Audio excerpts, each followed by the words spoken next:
Want more videos like this? Just subscribe to our channel. In this post we will tell you how can you cure cracked heels super fast and in just few days your heels will look beautiful again.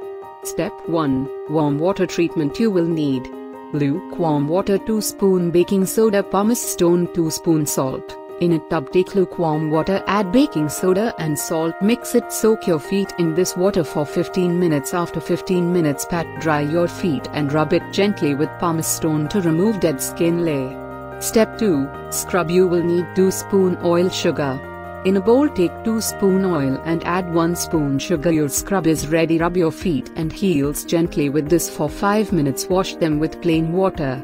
Step 3. Moisturizer. You will need some candle oil. In a steep bowl take 2 spoon oil, add a small piece of candle, put this in hot water so it will melt. Now let it cool. Your foot cream is ready. Apply this cream all over your feet bottom, cover them with socks.